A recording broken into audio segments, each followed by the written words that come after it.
พร้อมแล้วทั้งหมดเตรียมตัวกราบพระทำวัดเย็นครับทั้งหมดกราบพระพร้อมกันครับกราบกราบกราบกราบบารมีธรรมพ่อแม่ครูบาอาจารย์ครับทั้งหมดกล่าวคำบูชาพระรัตนตรัยพร้อมกันครับอิมินาสการเนะพุทธังอภิปูชยามะอิมินาสการเนะธัมมังอภิปูชยามะอิมินาสการเนะสังฆังอภิปูชยามะอะระหังสัมมาสัมพุทโธภควาพุทธังภวันตังอภิวาเทมิสวากขาโตภควตาธัมโมธัมมังนามัสสามิสุปฏิปันโนภควโตสาวกสังโฆสังฆังนะมามิหันธรรมยังพุทธัสสะภะคะวะโตปุพพาคณมะการังกโรมาเซนะโมตัสสะภะคะวะโตอะระหะโตสัมมาสัมพุทธัสสะนะโมตัสสะภะคะวะโตอะระหะโตสัมมาสัมพุทธัสสะนะโมตัสสะภะคะวะโตอะระหะโตสัมมาสัมพุทธัสสะพุทธังสรณังคัจฉามิธัมมังสรณังคัจฉามิสังฆังสรณังคัจฉามิทุติยัมปิพุทธังสรณังคัจฉามิทุติยัมปิธัมมังสรณังคัจฉามิทุติยัมปิสังฆังสรณังคัจฉามิตาติยัมปิพุทธังสรณังคัจฉามิตาติยัมปิธัมมังสรณังคัจฉามิตาติยัมปิสังฆังสรณังคัจฉามิ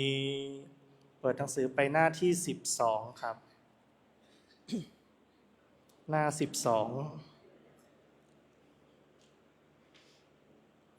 หันธรรมยังปฏิจจสมุปบาทธัมเมสุอิทัปปัจจยตาทิธัมมะปะทังพนามะเสอิทัภิกขเวอริยสาวโกปฏิจจสมุปบาทันเยวะสาธุกังโยนิโสมนสิกโรติภิกษุทางหลายอริยสาวกในธรรมวินัยนี้ย่อมกระทำไว้ในใจโดยแยบคายเป็นอย่างดีซึ่งปฏิจจสมุปบาทนั้นเทียวดังนี้ว่าอิมัสสมิงสติอิดังโหติเมื่อสิ่งนี้มีสิ่งนี้ย่อมมี อิมัตสุปาทาอิทังอุปัชชาติ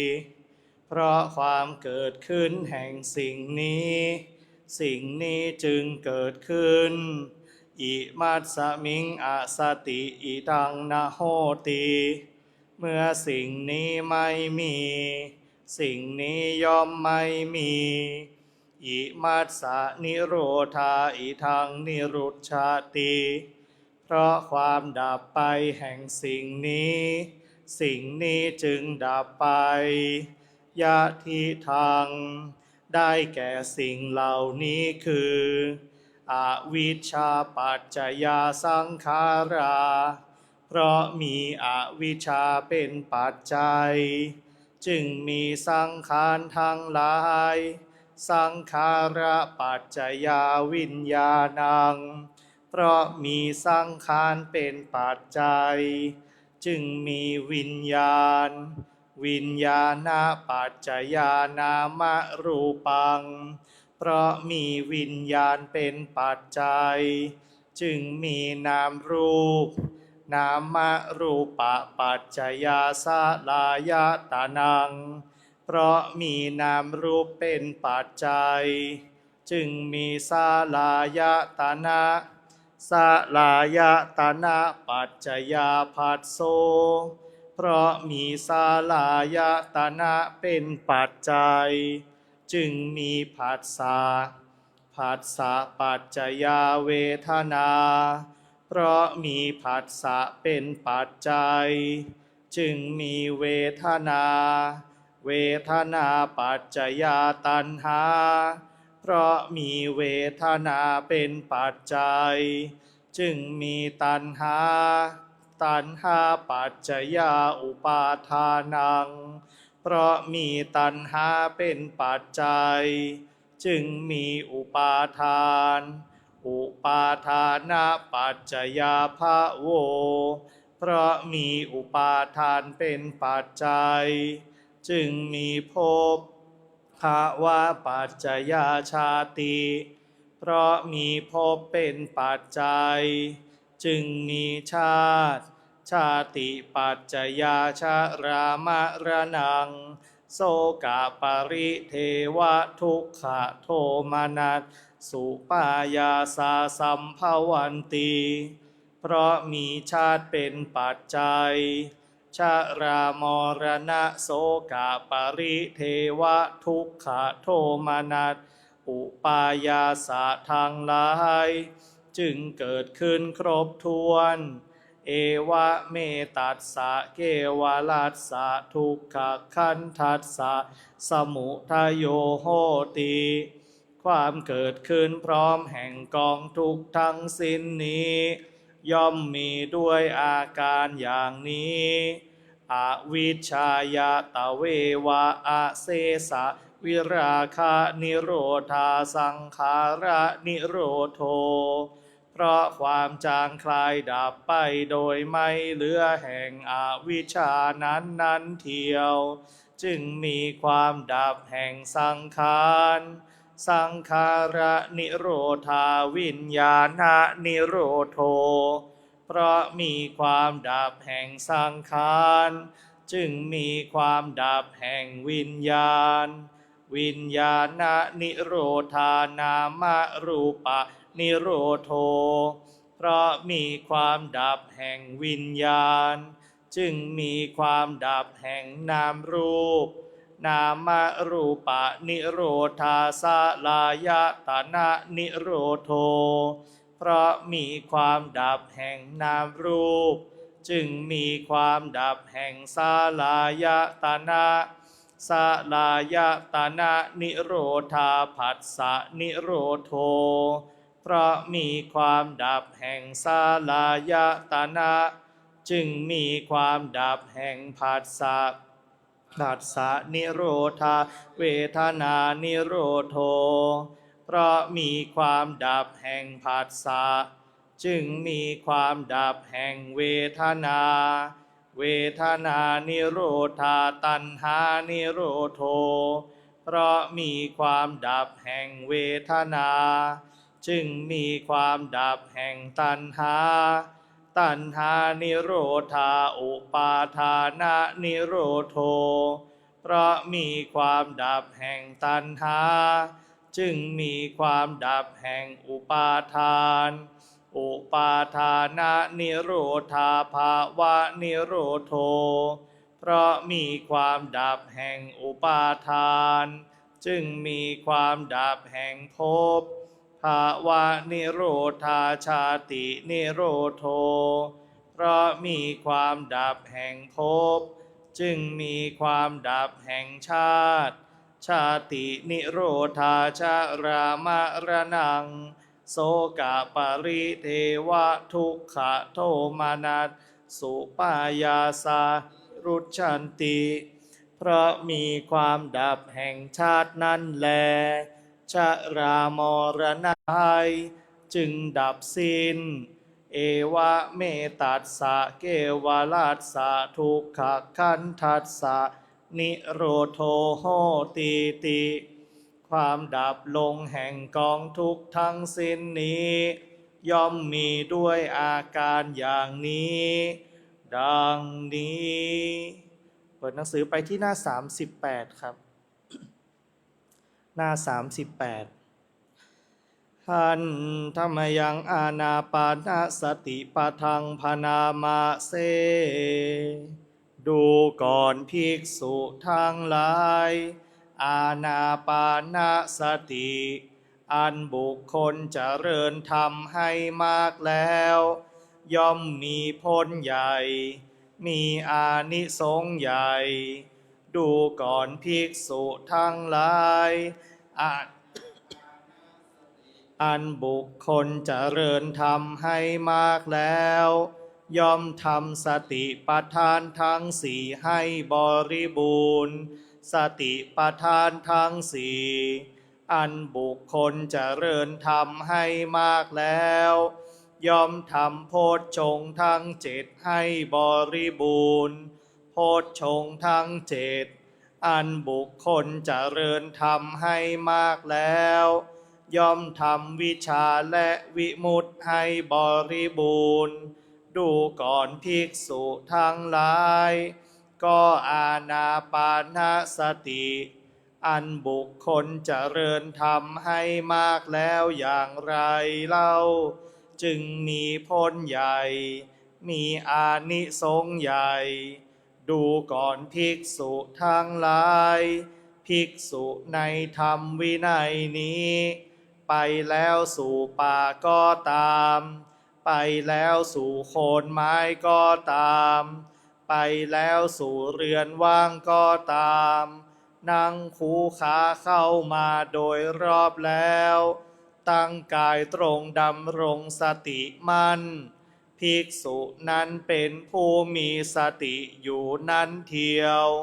หายใจเข้ามีสติอยู่หายใจออกภิกษุนั้นเมื่อหายใจเข้ายาวก็รู้สึกตัวทั่วถึงว่าเราหายใจเข้ายาวดังนี้เมื่อเราหายใจออกยาวก็รู้สึกตัวทั่วถึงว่าเราหายใจออกยาวดังนี้ภิกษุนั้นเมื่อหายใจเข้าสั้นก็รู้สึกตัวทั่วถึงว่าเราหายใจเข้าสั้นดังนี้เมื่อเราหายใจออกสั้นก็รู้สึกตัวทั่วถึงว่าเราหายใจออกสั้นดังนี้ภิกษุนั้นย่อมทำความฝึกหัดศึกษาว่าเราเป็นผู้รู้พร้อมเฉพาะซึ่งกายทั้งปวงหายใจเข้าดังนี้ย่อมทำความฝึกหัดศึกษาว่าเราเป็นผู้รู้พร้อมเฉพาะซึ่งกายทั้งปวงจากหายใจออกดังนี้ภิกษุนั้นย่อมทำความฝึกหัดศึกษาว่าเราเป็นผู้ทำกายสังขารให้ระงับอยู่จากหายใจเข้าดังนี้ ย่อมทำความฝึกหัดศึกษาว่าเราเป็นผู้ทำกายสังขารให้ระงับอยู่จากหายใจออกดังนี้ภิกษุนั้นย่อมทำความฝึกหัดศึกษาว่าเราเป็นผู้รู้พร้อมเฉพาะซึ่งปีติจากหายใจเข้าดังนี้ย่อมทำความฝึกหัดศึกษาว่าเราเป็นผู้รู้พร้อมเฉพาะซึ่งปีติจากหายใจออกดังนี้ภิกษุนั้นย่อมทำความฝึกหัดศึกษาว่า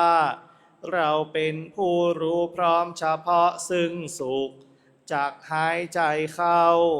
ดังนี้ย่อมทำความฝึกหัดศึกษาว่าเราเป็นผู้รู้พร้อมเฉพาะซึ่งสุขจากหายใจออกดังนี้ภิกษุนั้นย่อมทำความฝึกหัดศึกษาว่าเราเป็นผู้รู้พร้อมเฉพาะซึ่งจิตตสังขารจากหายใจเข้าดังนี้ย่อมทำความฝึกหัดศึกษาว่าเราเป็นผู้รู้พร้อมเฉพาะซึ่งจิตตสังขารจากหายใจออกดังนี้ภิกษุนั้นย่อมทำความฝึกหัดศึกษาว่าเราเป็นผู้ทำจิตตสังขารให้ระงับอยู่จากหายใจเข้าดังนี้ย่อมทำความฝึกหัดศึกษาว่าเราเป็นผู้ทำจิตตสังขารให้ระงับอยู่จากหายใจออกดังนี้ภิกษุนั้นย่อมทำความฝึกหัดศึกษาว่าเราเป็นผู้รู้พร้อมเฉพาะซึ่งจิตจากหายใจเข้าดังนี้ย่อมทำความฝึกหัดศึกษาว่าเราเป็นผู้รู้พร้อมเฉพาะซึ่งจิตจากหายใจออกดังนี้ภิกษุนั้นย่อมทำความฝึกหัดศึกษาว่าเราเป็นผู้ทำจิตให้ปราโมทย์ยิ่งจากหายใจเข้าดังนี้ย่อมทำความฝึกหัดศึกษาว่าเราเป็นผู้ทำจิตให้ปราโมทย์ยิ่งอยู่จากหายใจออกดังนี้ภิกษุนั้นย่อมทำความฝึกหัดศึกษาว่าเราเป็นผู้ทำจิตให้ตั้งมั่นอยู่จากหายใจเข้าดังนี้ย่อมทำความฝึกหัดศึกษาว่า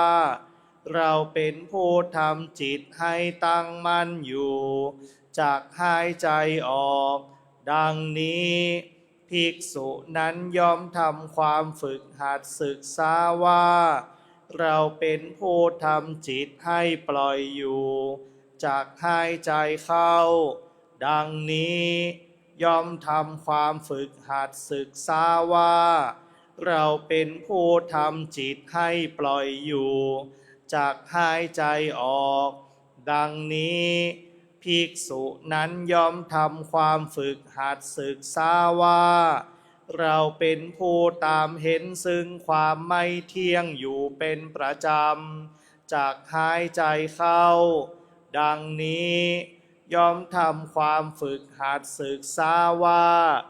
เราเป็นผู้ตามเห็นซึ่งความไม่เที่ยงอยู่เป็นประจำจากหายใจออกดังนี้ภิกษุนั้นย่อมทำความฝึกหัดศึกษาว่าเราเป็นผู้ตามเห็นซึ่งความจางคลายอยู่เป็นประจำจากหายใจเข้าดังนี้ย่อมทำความฝึกหัดศึกษาว่าเราเป็นผู้ตามเห็นซึ่งความจางคลายอยู่เป็นประจำจากหายใจออกดังนี้ภิกษุนั้นย่อมทำความฝึกหัดศึกษาว่าเราเป็นผู้ตามเห็นซึ่งความดับไม่เหลืออยู่เป็นประจำจากหายใจเข้า ดังนี้ย่อมทำความฝึกหัดศึกษาว่าเราเป็นผู้ตามเห็นซึ่งความดับไม่เหลืออยู่เป็นประจำจากหายใจออกดังนี้ภิกษุนั้นย่อมทำความฝึกหัดศึกษาว่าเราเป็นผู้ตามเห็นซึ่งความสลัดคืนอยู่เป็นประจำจากหายใจเข้าดังนี้ย่อมทำความฝึกหัดศึกษาว่าเราเป็นผู้ตามเห็นซึ่งความสลัดคืนอยู่เป็นประจำจากหายใจออกดังนี้ดูก่อนภิกษุทั้งหลายอานาปานสติอันบุคคลเจริญแล้วทำให้มากแล้วอย่างนี้แลย่อมมีผลใหญ่มีอานิสงส์ใหญ่ด้วยประการฉะนี้แลนี่คืออานาปานสติสูตรจริงๆเป็นพื้นฐานเหมือนกันนะเป็นพระสูตรพื้นฐานในการเริ่มปฏิบัตินะเพราะเวลาเราปฏิบัติธรรมเวลาเราเจริญสมาธิภาวนาทุกสายนะโดยทุกสายเนี่ยเห็นไหมทุกแนวทางทุกหลักการปฏิบัติเนี่ยจะไปที่ลมหายใจนะจะไปรู้ลมหายใจก่อนนะเพราะอะไรทำไมถึงต้องรู้ลมหายใจด้วยเนี่ย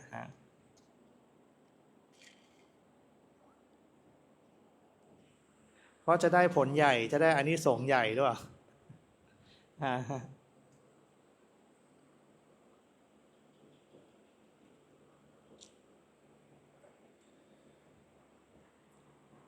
ทำไมถึงต้องรู้ลมหายใจ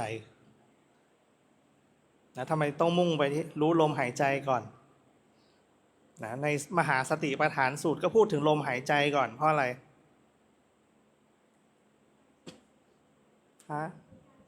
เป็นการเจริญสติใช่เป็นการเจริญสติแต่การเจริญสติมีหลากหลายเห็นไหม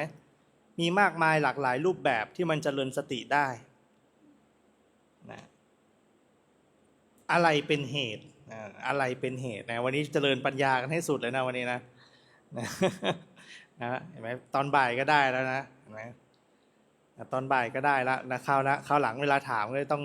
ต้องตอบได้ละนะตอนบ่ายพูดถึงการปฏิบัติธรรมใช่ไหมการปฏิบัติตามอัธยาศัยว่าแต่ละคนปฏิบัติอะไรบ้างเห็นไหมเราแค่มองไม่ออกใช่ไหมอย่างช่วงบ่ายเนี่ยเราแค่มองไม่ออกว่าเราปฏิบัติเพราะเราไปยึดธรรมว่าอะไรธรรมะต้องเป็นอย่างนี้ธรรมะต้องอยู่บนแท่นอยู่บนหิ้งธรรมะต้องเป็นอย่างนั้นเห็นไหม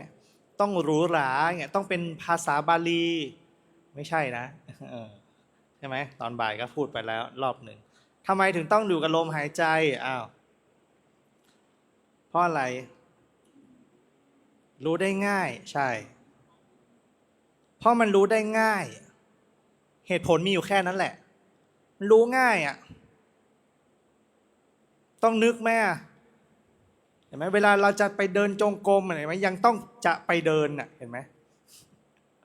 จะไปเดินเดี๋ยวไปนั่งสมาธิก่อนเนี่ยยังจะต้องไปนั่งสมาธิอยู่เห็นไหม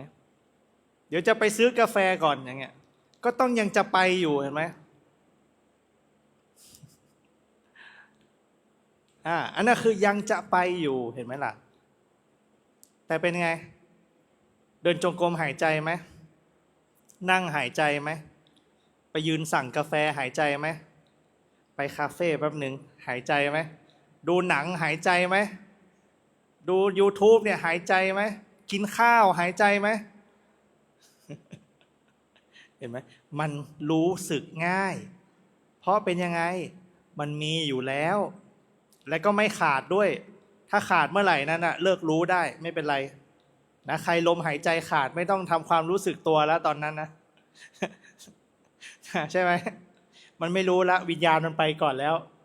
นะมันเหลือแต่ธาตุทั้งสี่ไว้ใช่ไหมเดี๋ยวลมก็ดับไปนะดินน้ำลมไฟไม่ดับจากไฟไปก่อนร่างกายเริ่มเย็นร่างกายไม่หายใจละนะอันนั้นเวลาแยกธาตุขันธ์ไปแล้วนะเห็นไหมตอนนั้นนะรู้ไม่ได้ละเห็นไหมแต่โดยปกติเรารู้ได้ตลอดเวลาฉะนั้นพระพุทธเจ้าถึงบอกว่ามันง่ายที่สุดจึงเป็นกรรมฐานที่ พระพุทธเจ้ายกย่องที่สุดเพราะมันง่ายสุดอยู่ไหนก็หายใจอ่ะใช่ไหมกลิ่นหอมก็ยังหายใจกลิ่นเหม็นก็ยังต้องหายใจชอบก็ยังต้องหายใจไม่ชอบก็ยังต้องหายใจโลภอยู่ก็ยังต้องหายใจไม่โลภก็หายใจโกรธไม่โกรธก็หายใจอยู่ใช่ไหมเห็นไหมเมื่อไหร่ก็หายใจอ่ะแต่เหลืออะไรล่ะเหลืออะไรถึงเป็นการเจริญเหลือรู้ใช่ไหมรู้เมื่อไหร่นั่นแหละกำลังเจริญอานาปานสติเห็นไหมกำลังเจริญสติปัฏฐานกำลังมีความระลึกรู้ตัวเพราะรู้ลมหายใจเห็นไหมคำพูดมากมายสุดท้ายแค่หายใจเห็นไหมล่ะอานาปานสติเห็นไหมสติปัฏฐาน4โพชฌงค์7นะวิชาวิมุตติก็เพราะอะไรลมหายใจเนี่ยหลุดพ้นก็เพราะลมหายใจนี่แหละไม่หลุดพ้นก็เพราะลมหายใจนี่แหละนะไม่หลุดพ้นก็เพราะไม่ได้ดูมันหลุดพ้นก็เพราะดูมันเห็นไหมมันอยู่แค่นี้แหละแค่ลมหายใจเห็นไหมแต่บางทีเนี่ยอย่างเช่นสายทางสายพุทโธสายวัดป่าสายหลวงปู่มั่นทำไมต้องพุทโธด้วย เอาละหายใจไม่พอต้องพุทโธอีกเพราะอะไรอ่ะใช่กำกับเพิ่มเพราะอย่างน้อยรู้อะไรรู้ลมหายใจละหนึ่งพุทโธละหนึ่งเห็นไหมถ้ามันหลุดจากลมเดี๋ยวมันก็ไปพุทโธถ้ามันหลุดจากพุทโธมันอาจจะมีลมอยู่เห็นไหมคือเพิ่มโอกาสในการระลึกรู้ตัวเพิ่มโอกาสให้มีสติเพราะว่าอะไรรู้สองอย่างเห็นไหมพุทโธไปด้วยนั่งรับรูปคำก็ได้หายใจไหมตอนนั่งเนี่ยจริงๆมันกุศโลบายมันเยอะแยะมากมายเลยนะยิ่งเราเพิ่มที่รู้แต่ต้องเป็นที่รู้แบบไหนอ่ะต้องเป็นที่รู้ตามสติปัฏฐานนะอย่างเช่นเวลานับเนี่ยเห็นไหมนับนี่อยู่กับอะไรกายใช่ไหมกายขยับหายใจไหมหายใจไปด้วยกายขยับไปด้วยแล้วเดี๋ยวเป็นไงเดี๋ยวมันก็ทิ้งเดี๋ยวมันก็เลิกเหนื่อยละอันนี้เป็นภาระเห็นไหมเหมือนอานาปานสติเนี่ยดูสิอันที่หนึ่งคืออะไรหายใจเข้ายาวหายใจออกยาวต้องเป็นยังไงรู้สึกตัวทั่วถึง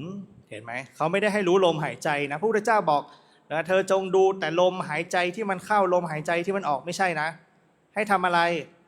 ให้รู้สึกตัวเห็นไหมเนี่ยสัมปชัญญะความรู้ตัวความระลึกคืออะไรลมหายใจเป็นที่ระลึกหายใจอยู่ระลึกว่าหายใจอยู่รู้ตัวว่าเป็นไงหายใจเข้ารู้สึกตัวว่าร่างกายมันเป็นยังไงหายใจออกรู้สึกตัวว่าร่างกายมันเป็นยังไงเนี่ยรู้สองที่เห็นไหมเนี่ยไม่พุทโธก็ได้แค่ดูอย่างเงี้ยฉะนั้นพระพุทธเจ้าถึงบอกว่าอะไรไม่ต้องมีคำบริกรรมอื่นก็ได้พระพุทธเจ้าถึงไม่ได้สอนบริกรรมมากมายเอาไว้สอนเป็นยังไงคนที่เข้าใจยากคนที่มีสมาธิน้อยเห็นไหมรัชโชหารนังรัชชังหารตินะผ้าเปื้อนฝุ่นเอาไว้เช็ดฝุ่นเพราะอะไรเข้าใจยากนะพระอรหันต์รูปนั้นท่านเป็นคนเข้าใจยากถอดใจแล้วจะลาสิกขาแล้วนะเรานี่แบบปัญญาทึบเหลือเกินฉะนั้นไม่ต้องกลัวนะจำพระสูตรไม่ได้ไม่ตายนะไม่ตกนรกนะไม่มีนะตกนรกขึ้นสวรรค์นะแค่จำพระสูตรไม่ได้คืออะไรมันมีอย่างอื่นอีกเยอะนะฉะนั้นเราไม่ต้องมานั่งจำทั้งหมดหรอกนะไม่ได้มานั่งจำโอ้ท่อง84,000 พระธรรมขันธ์สอบแข่งขันท่องอ้าวขันธ์ที่10,000ว่ายังไงไม่มีการสอบอย่างนั้นไม่มีการประกวดแบบนั้นนะเราต้องเรียนรู้แบบยุคใหม่แล้วนะเราต้องเรียนรู้แบบเจนซีแล้วนะเอาให้ทันยุคทันสมัยนะดิจิตอลอาจจะช้าไปแล้วนะยุคดิจิตอลอย่างเงี้ยนะช้าไปแล้วนะเราต้องรู้แบบรูปแบบใหม่สั้นกระชับเข้าใจง่ายและสำคัญคืออะไรถูกต้องตรงตามตำราแต่เปลี่ยนภาษาให้เข้าใจง่ายขึ้นเห็นไหมอย่างเงี้ยหายใจเข้ายาวหายใจออกยาวรู้ตัววรรคที่สองคืออะไรลมสั้นให้รู้อะไรรู้ตัวเห็นไหม จะลมยาวลมสั้นให้รู้ตัววรรคที่สามคืออะไรเห็นไหมรู้พร้อมเฉพาะซึ่งกายทั้งปวงเห็นไหมที่เนี้ยลมเริ่มไม่เกี่ยวละเห็นไหมทิ้งลมไปแล้วลมยาวหรือลมสั้นหรือไม่เกี่ยวแล้วตอนนี้กลับมารู้อะไรละรู้กายทั้งปวงรู้ทั่วร่างกายเรานี่แหละเห็นไหมมันยุบมันพองมันเคลื่อนไหวมันหยุดนิ่งเห็นไหมทีนี้เราไม่ดูลมหายใจละมันก็วางลมหายใจเนี่ยบางครั้งเราก็ไปรู้สึกกันตรงนี้ส่วนใหญ่จะไปรู้สึกอันที่สี่คืออะไรกายสังขารระงับกายสังขารคืออะไรสังขารคือความปรุงแต่งทางกายระงับอะไรคือความปรุงแต่งทางกาย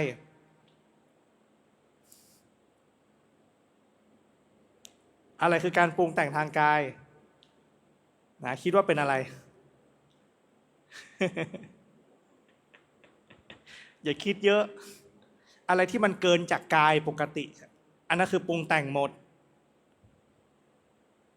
กายยุบคือการปรุงแต่งกายพองคือการปรุงแต่งเกินจากกายไงเกินจากความเป็นกายเดินอยู่เดินเป็นการปรุงแต่งใช่ลมหายใจก็เป็นการปรุงแต่งอย่างเงี้ยปรุงแต่งจากกายปกติ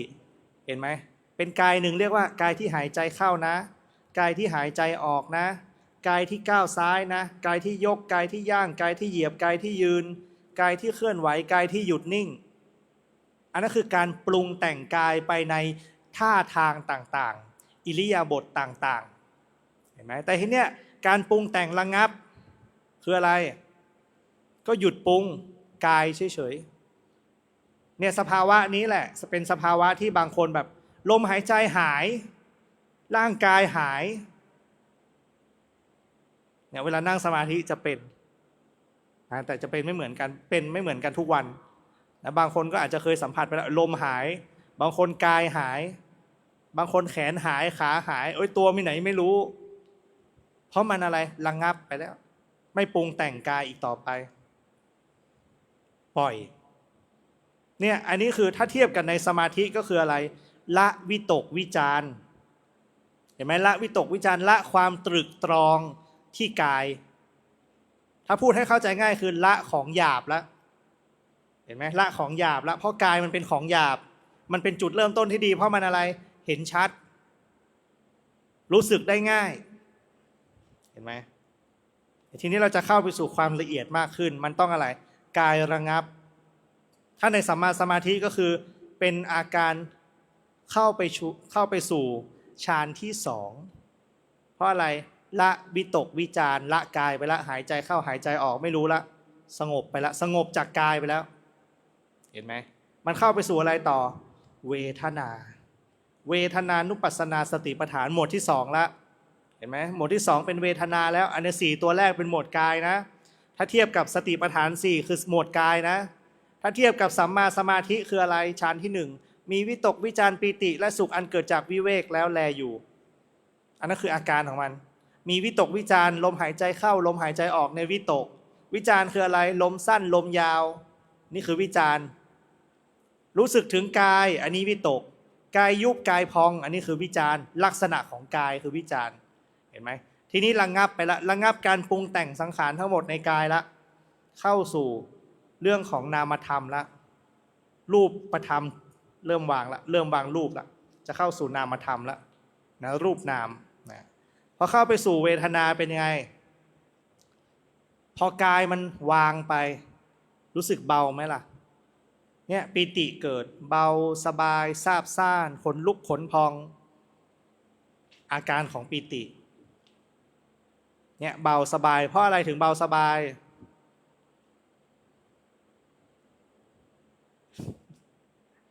กายกับใจอะไรหนักโอ้ยหนักใจก็มีนะ แต่วัดเป็นน้ำหนักได้อะไรล่ะกายเห็นไหมเพราะกายมันระงับไปไงกายมันระงับไป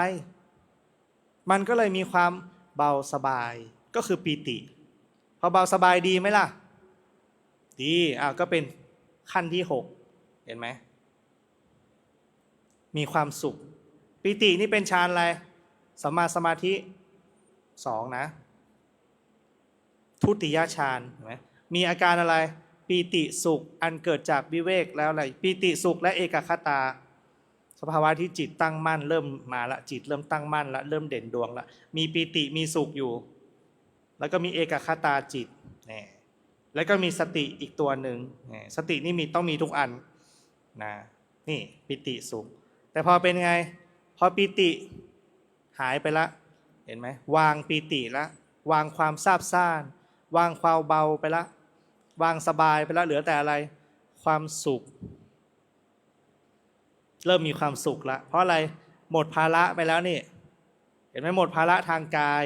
มันก็ยังจะเหลือเศษเล็กเศษน้อยอยู่อาการที่คันยุบยิบยุบยิบตัวเบาตัวชาตัวอะไรอาการเหล่านี้หายไปก็ปีติก็หายไปด้วยอาการเหล่านี้แหละคือปีติหายไปด้วยทีนี้ก็เหลือแต่ความสุขละเพราะอะไรหมดภาระในการไปรับรู้กายแล้วเห็นไหมไม่ต้องไปรู้มันแล้วว่ากายมันเป็นยังไงแต่ส่วนใหญ่เราจะตกม้าตายว่าอะไรตกใจกายหายไป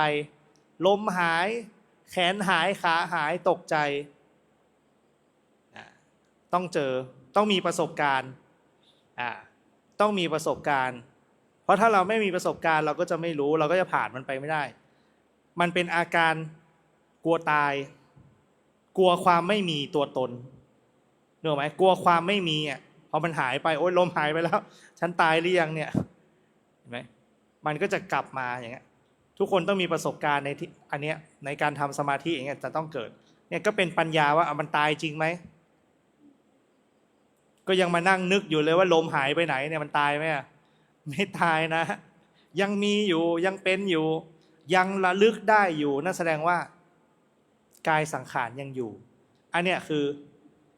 2 3แล้วนะพอสุขคือ3ใช่ไหม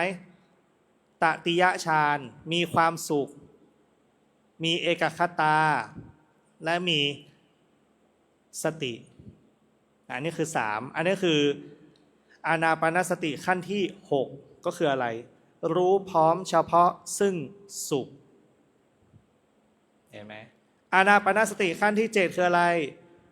รู้พร้อมเฉพาะซึ่งจิตตสังขารเห็นว่าอะไรจิตมีการปรุงแต่งอยู่ความสุขก็เป็นการปรุงแต่งจิตอยู่เห็นไหมเนี่ยเริ่มเราจะวางความสุขแล้วนะเห็นความสุขเป็นเพียงของปรุงแต่งแล้วเห็นไหมสุขทุกข์ไม่เกี่ยวแล้วเริ่มจะไม่เกี่ยวแล้วรู้ว่ามันมีเห็นไหมความเป็นเวทนานะรู้ว่ามันมีสุขทุกข์รู้ว่ามันมีเฉยๆอยู่เฉยๆจะปรากฏตรงไหนเฉยๆปรากฏตรงอานาปานสติขั้นที่8จิตตสังขารระงับเห็นไหมระงับจิตตสังขารคือระงับการปรุงแต่งจิตฉะนั้นเวทนาเป็นยังไงไม่เอาละวางอันเนี้ยฌาน4สัมมาสมาธิขั้นที่4จตุตถฌานมีอุเบกขาเห็นไหมมีอุเบกขาอุเบกขาคือวางเฉยเห็นไหมวางเฉยละไม่ปรุงแต่งจิตละจิตมีหน้าที่อะไรนะจิตมีหน้าที่รู้เฉยๆอันนั้นคือหน้าที่จิตรู้สุขรู้ทุกข์อันนั้นคืออะไรสุขทุกข์กลายเป็นเจตสิกเป็นการปรุงแต่งจิตเห็นไหมเกินจากรู้นั่นคือปรุงแต่งทั้งหมดเนี่ยเหมือนป้ายข้างหลังเนี่ยเห็นไหมรู้อันแรกอันน่ะจิตแต่อันข้างหลังวรรคข้างหลังคือเจตสิกทั้งหมดคืออารมณ์ที่ปรุงแต่งจิตทั้งหมด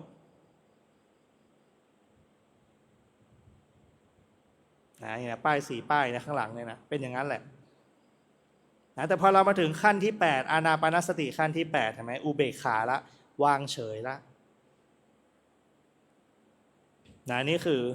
สัมมาสมาธิขั้นที่4ถ้าเทียบกันนะคือสัมมาสมาธิขั้นที่4ถ้าเทียบกับมหาสติปัฏฐานคืออะไรฐานของเวทนาแล้วเรากำลังจะทิ้งฐานเวทนาไปละอารมณ์ที่ปรุงแต่งจิตไงเวทนาเกิดทีหลังการรับรู้ถูกไหมผัสสะเป็นปัจจัยให้เกิดเวทนา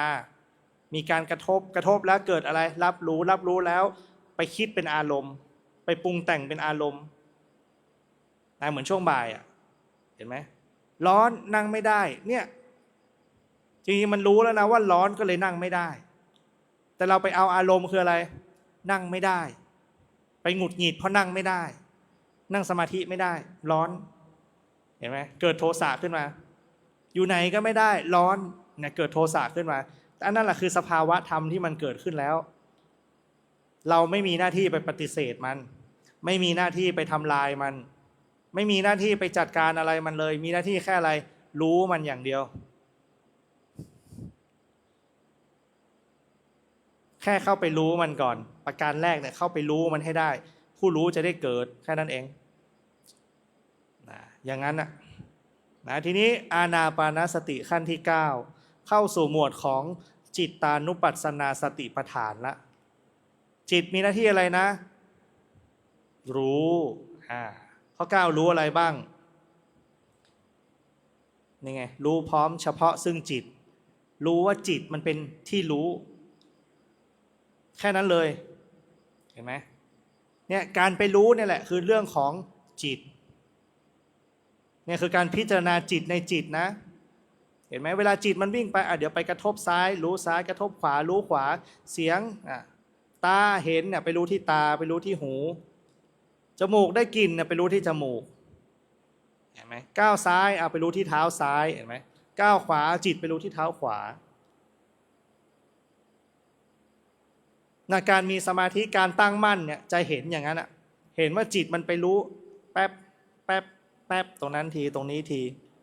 เห็นการทำงานของจิตอันนี้แหละคือขั้นที่9เห็นว่าจิตมีการทำงานคือเข้าไปรู้เข้าไปรู้เข้าไปรู้เข้าไปรู้เข้าไปรู้เข้าไปรู้กลายเป็นผู้เห็นจิตซะงั้นจิตเป็นกลายเป็นอะไรสิ่งที่ถูกเห็นละเราเป็นจิตไหมเนี่ยจะเริ่มไม่เป็นละเฮ้ยจิตไม่ใช่เราแล้วเห็นไหมเพราะอะไรถูกรู้เนื้อไหม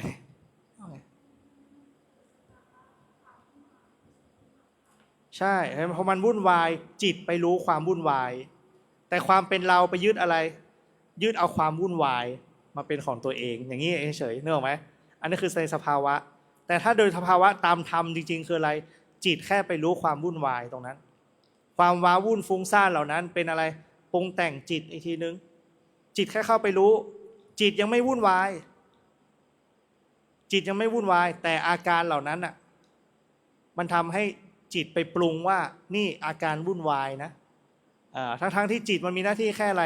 รู้เหมือนเข้าไปแตะยังไม่เย็นยังไม่ร้อนนะแต่เย็นร้อนเกิดจากอะไรปรุงแต่งเริ่มปรุงแต่งละแบบนี้เย็นแบบนี้ร้อนปรุงแต่งตามอะไรสัญญาตามความจำเหมือนกันเข้าไปแตะวุ่นวายหรือยังนะแต่พอมันไประลึกได้ว่าเหตุการณ์อย่างเงี้ยเราจัดการอะไรไม่ได้เราเลยเรียกอาการนั้นว่าวุ่นวายเราจัดการไม่ได้มันก็เลยดูวุ่นวายยุ่งเหยิงไปหมดอย่างเงี้ยเห็นไหมเราไปเอาอาการเหล่านั้นเราไปบัญญัติว่านี่อาการของความวุ่นวายมันเกิดจากการที่อะไรเราจัดการไม่ได้จัดระเบียบมันไม่ได้มันไม่เป็นระเบียบมันไม่เป็นอย่างที่เราอยากให้เป็นอย่างเงี้ยวุ่นวายจัดการกับมันไม่ได้เห็นไหมแต่ทั้งที่ธรรมชาติของมันคืออะไรจิตแค่เข้าไปรู้อย่างหนึ่งเห็นไหมอย่างหนึ่ง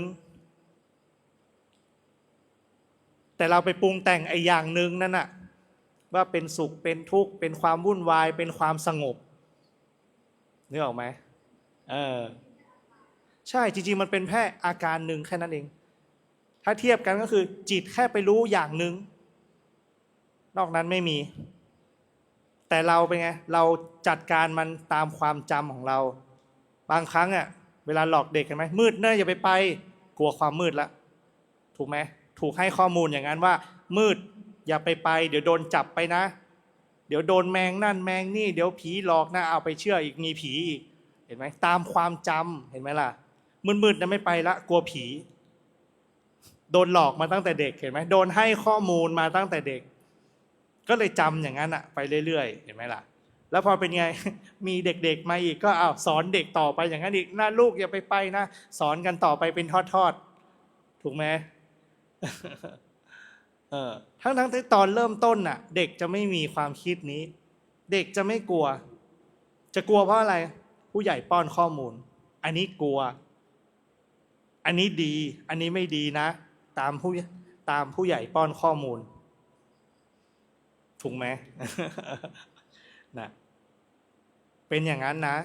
ฉะนั้นมันอยู่ที่เราป้อนข้อมูลเข้าไปนะเนี่ยแหละคือการทำหน้าที่ของสัญญามันจะเป็นสัญญาที่ถูกหรือสัญญาที่ผิดสัญญาที่เป็นความจริงหรือสัญญาที่ปรุงแต่งขึ้นเราถูกป้อนมาอย่างเงี้ยเรื่อยๆมันก็เลยปนกันไปหมดเลยเห็นไหมมันก็เลยปนกันไปหมดฉะนั้นเราทิ้งสมมุติได้ไหมทิ้งไม่ได้นะเดี๋ยวสับสนนะถ้าทิ้งปุ๊บไม่มีหรอกคนน่ะขันธ์ห้า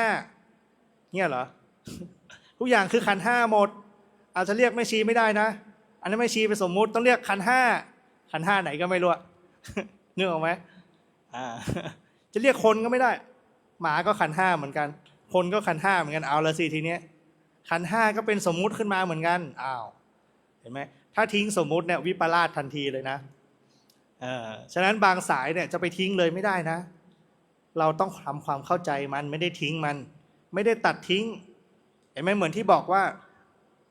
มีกิเลสตัณหาก็ตามไม่มีกิเลสตัณหาก็ตามอะไรเกิดขึ้นให้รู้ตามนั้นน่ะมีก็ให้รู้ว่ามีเราจะได้ตั้งรับทันใช่แท้ที่จริงแล้วมันมีแค่รู้อย่างเดียวทำได้แค่รู้อย่างเดียวเห็นไหมที่เหลือจิตมันจะทำงานเองสิ่งที่รู้คืออะไรจิตมันจะทำงานของมันเองรู้ปุ๊บสิ่งที่รู้มันจะเป็นภัยกับเราไหมเห็นไหมมันจะบันดาลมันจะมอบความพอใจให้เราไหมหรือมันจะมอบความไม่พอใจให้เราที่เหลือจิตมันจะทำงานของมันเอง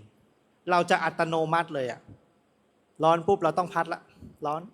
เห็นไหมไม่พัดได้ไหมอะมันไปของมันเองเพราะอะไรอากาศแบบนี้แม้มันก็ระลึกได้ว่าเนี่ยพอร้อนปุ๊บต้องอย่างนี้นะพออย่างนี้ปุ๊บลมมันเคลื่อนมันก็เลยเย็นเป็นธรรมชาติแมลงจะบินเข้าตาอย่างเงี้ยเห็นไหมต้องสั่งไหมเอ้ยแมลงมาแล้ว5 เมตรแล้ว4 เมตร3 เซนละ2 เซนละไม่มีต้องสั่งมันไปทันทีเลยถูกไหมเนี่ยคือปฏิกิริยาของร่างกายการทำงานของขันธ์ห้ามันทำเองได้เลยไม่ต้องรอเราสั่งเนี่ยคือเครื่องพิสูจน์ว่าเราไม่ใช่เจ้าของมันบางครั้งเราไม่ต้องเห็นไหมจริงๆแล้วเราไม่ต้องสั่งมันเลยมันทำงานของมันไปเรื่อยๆเราแค่อะไรรู้ว่ามันทำงานเองเห็นไหมรู้ว่ามันทำงานเองพิจารณาอย่างเงี้ยไปเรื่อยๆที่เหลือก็คืออะไรเห็นขันธ์ห้าทำงานมันจะเห็นแต่การเห็นครั้งเดียวอาจจะไม่เข้าใจเห็นไหมฉะนั้นมันต้องใช้เวลาใช้ความเพียรไม่ได้ใช้เวลานะใช้ความเพียรเรียนรู้อย่างเงี้ยบ่อยๆเริ่มจากอะไรล่ะต้องเตือนก่อนใช่ไหมเตือนตามสัญญาเราใส่ข้อมูลไปก่อนเนี่ยเราได้ยินได้ฟังเนี่ยการสะสมสุตตะเนี่ยสะสมการฟังธรรมเนี่ยเป็นประโยชน์อย่างเงี้ยแหละเห็นไหมเหมือนเราเรียนรู้อ่ะเหมือนเราเรียนหนังสือแหละต้องกออากาขออาขาไปก่อนตอนนี้ไม่ต้องกออากาแล้วเห็นไหมตอนนี้อ่านได้เลยเป็นประโยคนะเป็นหน้าก็อ่านได้เป็นเล่มก็อ่านได้เลยไม่ต้องมากออากาพออีพีกอพิกสออุสุไม่ต้องแล้วใช่ไหมนั่นน่ะคืออะไรประสบการณ์เนี่ยการสะสมมันเป็นอย่างนั้นในการปฏิบัติธรรมก็เหมือนกันไม่ได้แตกต่างกันในการพิจารณาความเป็นจริงก็เหมือนกันพิจารณารู้ก็เหมือนกันก็ต้องอย่างเงี้ยแหละรู้นะรู้อะไรเห็นไหมรู้อะไรอย่างเงี้ยไปเรื่อยๆไปเรื่อยๆแล้วจะเริ่มเห็นแล้วจะเริ่มแยกได้แล้วว่าการรู้อย่างหนึ่งสิ่งที่ถูกรู้อย่างหนึ่งและเห็นอะไรอีกพอไปอย่างนี้เรื่อยๆเห็นว่าอะไรสิ่งที่ไปรู้กับสิ่งที่ถูกรู้มันไม่มีความเป็นเราไปตั้งอยู่เพราะสองสิ่งนี้มันก็ถูกรู้อีกทีนึงอ้าวทีเนี้ยใครจะไปที่ไหนอีกล่ะเห็นไหมนะบางสายเขาถึงตัดตรงนี้เลยว่าความเป็นเราอยู่ตรงไหนบางที่เขาก็เลยตัดตรงนี้ว่าแล้วความเป็นเราอยู่ตรงไหนเห็นไหมความเป็นเราคือสมมุติความเป็นเราคือเนี่ยคิดไปเองว่าเป็นเรา เห็นไหมมันจะเป็นอย่างนั้นในท้ายที่สุดเห็นไหมล่ะเนี่ยอันนี้คือเรื่องจิตพอมาขั้นที่9 10 11 12เนี่ยมันจะเป็นการพิจารณาเรื่องจิตเห็นไหมตามสติปัฏฐานเมื่อกี้ถึงไหนละ9เฉพาะจิต10ก็คือปราโมทย์เป็นยังไง อิ่มเอมใจ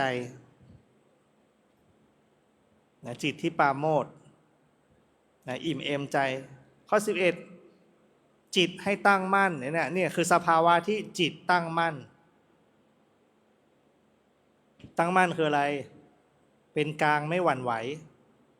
นะตั้งอยู่อย่างนั้นอ่ะค้ำยันอยู่อย่างนั้นเห็นไหมยันอะไรน่ะคิดว่าไม้อย่างเงี้ยเสาต้นหนึ่งมันยันอะไรอยู่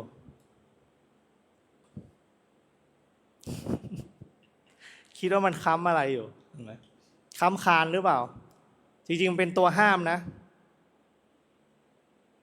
เป็นตัวห้ามไม่ให้คานกับพื้นมาโดนกันเห็นไหมห้ามไม่ให้คานกับเนี่ยกฎฟิสิกส์นะเนี่ยแอคชั่นเท่ากับรีแอคชั่นเห็นไหมมันต้านแรงกดไว้เห็นไหมมันต้านแรงกดไว้เห็นไหมแล้วพื้นก็อะไรดันแรงกดขึ้น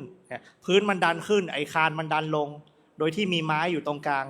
ไม้ก็ต้านทั้งสองฝั่งนี่แอคชั่นเท่ากับรีแอคชั่น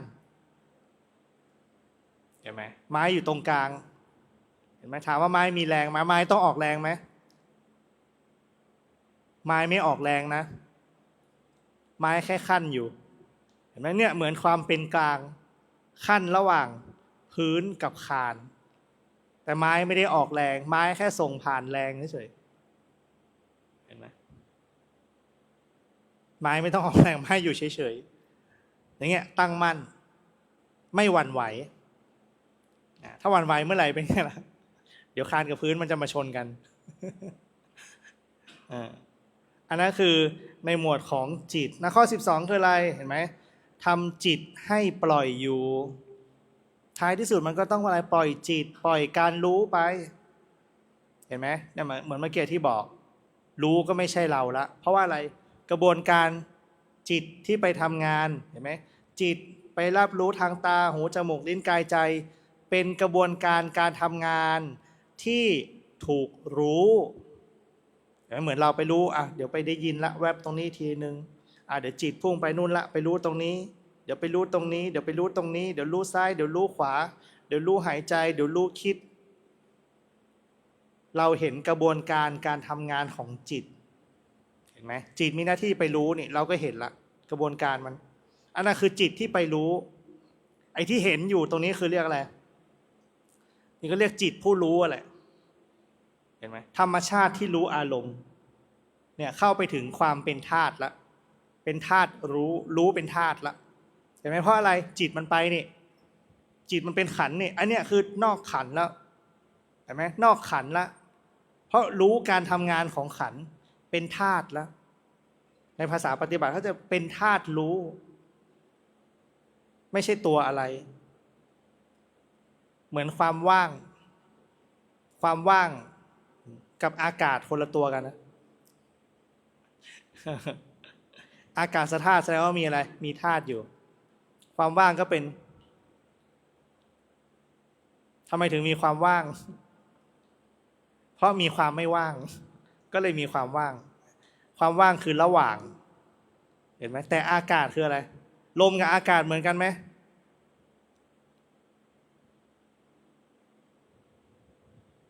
ลมกับอากาศก็ไม่เหมือนกันนะถ้าในทางปฏิบัตินะในทางธรรมนะลมกับอากาศธาตุไม่เหมือนกันลมคือทำหน้าที่อะไรไหวเคลื่อนไหวกับตรึงคือหยุดนิ่งอากาศธาตุคืออะไรช่องว่างระหว่างความว่างที่มันอยู่ตรงกลางอันนั้นอากาศธาตุไม่เหมือนลมนะไม่เหมือนลมคือทำให้ไหวเคลื่อนไหวอันนั้นคือด้วยธาตุลมทำให้เกิดการเคลื่อนไหวเหมือนเวลาลมผ่านปุ๊บผ้าเราปลิวสะบัดเนี่ยเพราะอะไรลมแต่ถ้าอากาศนี่คืออะไรที่เหลือจากนั้นความว่าง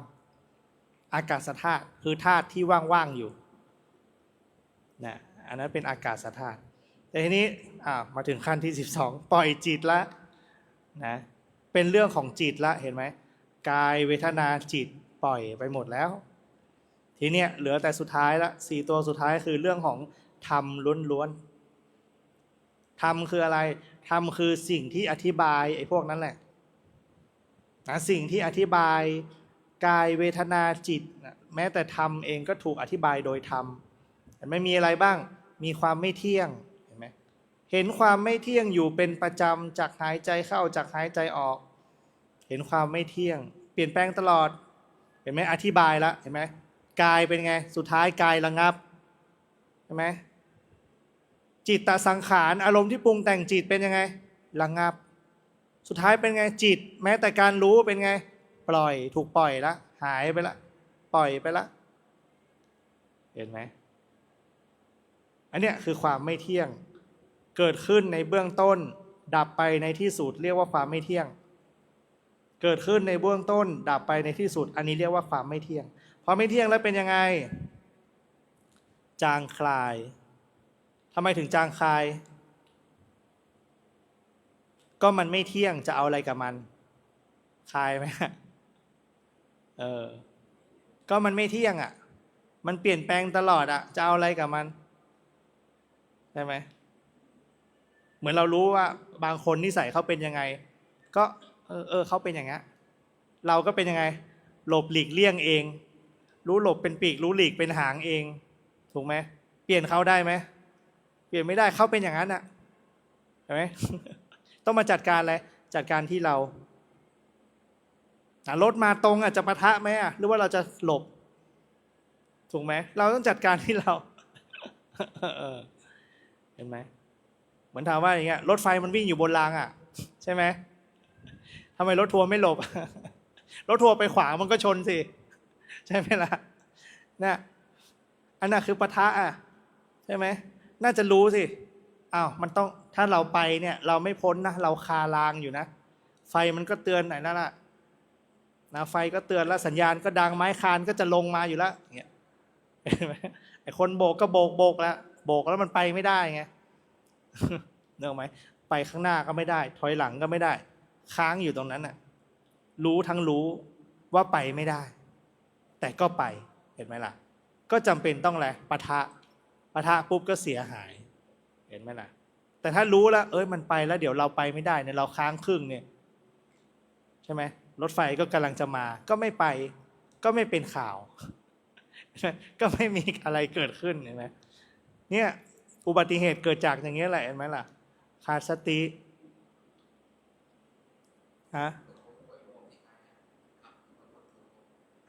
สรุปผิดที่ใครใช่ไหมคิดว่าผิดที่ใครเหรออ๋อถ้าเป็นเรานะถ้าในความคิดเรานะทุกคนมีส่วนแต่คนที่ไม่น่าจะเป็นประเด็นที่สุดเนี่ยคือคนเดียวที่ทำให้รอดได้ก็คือคนขับรถทัวร์คนขับรถบัสหรือเปล่าอันนั้นทำให้คนอื่นรอดได้ใช่ไหมก็รู้ว่ามันไปไม่ได้หนึ่งละสัญญาณมันมาแล้วแต่ยังจะไปอยู่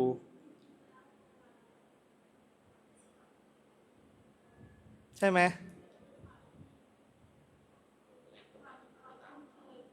ใช่เห็นไหมคิดว่าไม่เป็นอะไรอย่างเงี้ยประมาทเห็นไหม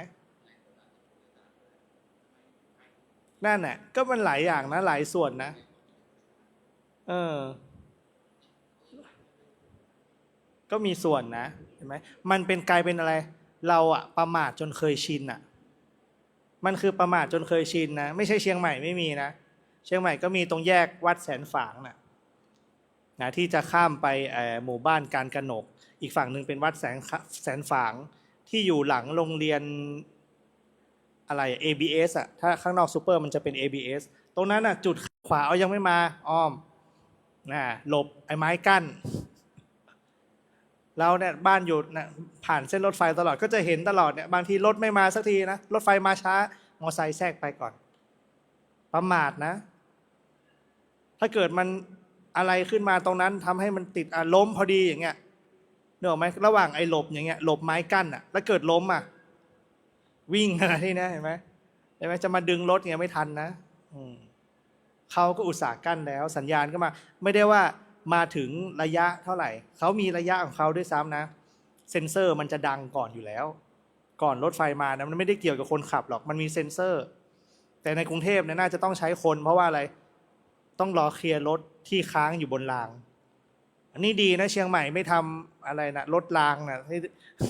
ถ้าทำเนี่ยเราว่าวุ่นวายแน่ขนาดไม่ทำถนนยังเรียบเลยนะตอนนี้ถนนคูเมืองนี่เรียบกิ๊บเลยนะเรียบร้อยเห็นไหมเป็นอย่างนั้นนะเนี่ยคือความประมาทเห็นไหมประมาทจนชินนะเราอะเพลินจนชินนะถ้าพูดถึงในทางปฏิบัติเนี่ยเราเพลินจนชินนะเห็นไหมเพลินจนชินคืออะไรยอมทุกข์ได้เดี๋ยวขอความสุขนิดนึงนะยอมนั่งรถไกลๆได้นะไปเที่ยวถ่ายรูปแชะเดียวเวลาไปต่างประเทศไหมเสียเงินเสียซื้อทัวร์ซื้อเครื่องไปถ่ายรูปแชะแล้วถามว่าวิวเหมือนรูปวิวเหมือนโฆษณาไหมใครได้วิวเหมือนในใบปลิวบ้างเราไม่เคยได้เลยอ่ะไม่เคยได้สักที่ไม่เคยได้สักประเทศเลยนะแต่เดี๋ยวนี้อาจจะได้ก็ได้นะเพราะเดี๋ยวนี้ใช้ AI ลบคนออกได้แต่ก่อนนี่มันยากอยู่นะเดี๋ยวนี้ AI มันทำให้หมดไอ้วงแล้วเดี๋ยวลบมันลบคนออกให้ด้วยนะถ้าเป็นแต่ก่อนเนี่ยไม่ได้ยิ่งถ่ายรูปกล้องเนี่ยไปกันใหญ่เลยจบไม่มีทางได้หรอกวิวสวยๆอ่ะทำไมใครก็ไปเที่ยวจะเอาวิวเหมือนกันสรุปติดคนเป็นแสนอยู่ข้างหลังมันไม่เคยมีวิวส่วนตัวหรอกใช่ไหมทุกที่อ่ะตั้งแต่ไปมาเนี่ยไม่เคยมีอ่ะถ่ายแล้วแบบโอ้ติดแต่เราเองเนี่ยติดแต่คณะเราไปอะไรอย่างเงี้ยไม่มีอ่ะมันต้องมีคนอื่นแหลมมาสักหน่อยนึงนะไม่เคยถ่ายได้เหมือนในโฆษณาฉะนั้นอย่าไปเชื่อโฆษณามากนะบางทีเขาเขียนตรงข้างล่างเล็กๆกันไหมใช้เพื่อการโฆษณาเท่านั้นนี่เคยมีประสบการณ์แต่ก่อนละเป็นสมัยเป็นคารวาสนั่นก็ไปนั่งทานข้าวที่บิ๊กซีดอนจันมันมีเดลี่ควีนเนาะก็ไปสั่งโอ้ยไอติมน่ากินเนี่ยไปสั่งไอติมกันเนาะไปสั่งไอติมแล้วก็มีรุ่นพี่นั่นแหละรุ่นพี่คนหนึ่งเขาก็สั่งเป็นไอศครีมข้าวโพดในรูปน่ะเหลืองนะในรูปมันจะเหลืองสวยเนาะแล้วพนักงานก็บอกแล้วนะมันไม่เหมือนในรูปนะพนักงานบอกย้ำมากเลยนะมันไม่เหมือนในรูปนะคะพนักงานบอกเต็มที่เลยมันไม่เหมือนหมอไม่เป็นไรไม่เหมือนไม่เป็นไรพี่คนที่สั่งก็เอาไม่เหมือนไม่เป็นไรเอามาเถอะเอาเนี่ยแหละไอศครีมข้าวโพดพอมาถึงปุ๊บเป็นไงขาวแต่ในภาพมันออกเหลืองๆแล้วก็มานั่งดูกันเขาบอกว่ามันไม่เหมือนในรูปจริงๆนะในรูปมันใช้เพื่อการโฆษณานะมันเขียนตัวเล็กๆติดเนี่ยพอออกมาจริงเป็นไงขาวแล้วมีข้าวโพดแซมนิดๆหน่อยๆไอในรูปนี่คือแบบเป็นไงโอ้โหโคนสีเหลืองข้าวโพดเลยตอนแรกไม่กล้ารับพี่เห็นละไม่รับก็แบบนึกว่าเขาไม่ใช่ยังไม่ใช่ของตัวเองเพราะมันขาวมันไม่เหลืองนึกออกไหมมันดูไม่เป็นข้าวโพดอ่ะมันดูเหมือนไอศครีมธรรมดาแล้วก็ขาวอย่างเงี้ยเขาก็ยื่นให้แล้วก็พี่เขาก็ไม่รับเนาะจนพนักงานบอกลูกอันนี้ของคุณลูกค้าอันนี้ของลูกค้าก็แบบมานั่งพิจารณากันเนี่ยไม่เหมือนจริงๆนะเยอะแยะเนี่ยเราเป็นเหยื่อการตลาดนะเหยื่อโฆษณาอย่างเช่นขายครีมอ่ะเห็นไหมเอาคนผิวดีๆมาขายแชมพูอย่างเงี้ยก็คนผมสวยอ่ะโฆษณาใช่ไหมล่ะจะเอาคนผิวดำด่างๆแล้วไปโฆษณาครีมไม่มีแม้กระทั่งมืออ่ะดาราบางคนมือไม่สวยแต่หน้าสวยอ่ะเขาก็เอาหน้าไปแต่เวลาฉากที่ทามือเป็นไงเอามือคนอื่นอย่างนี้ยังมีเลยเห็นไหมบางคนถึงต้องทำประกันมือบางคนทำประกันเท้าเป็นเครื่องทำมาหากินมันขนาดนั้นแหละ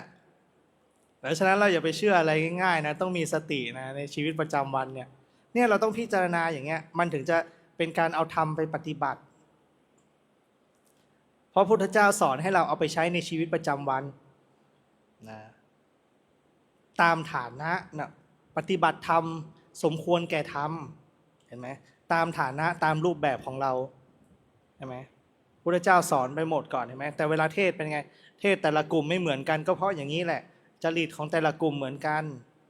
นะถ้าเทศให้หลุดพ้นหมดจะเหลือเหรออนาถบิณฑิกะเศรษฐีก็ต้องมาบวชกันหมดแล้วพระนางวิสาขาอะไรก็ต้องมาบวชเป็นภิกษุณีแล้วสิ ท่านก็เทศให้สมควรแก่ฐานะ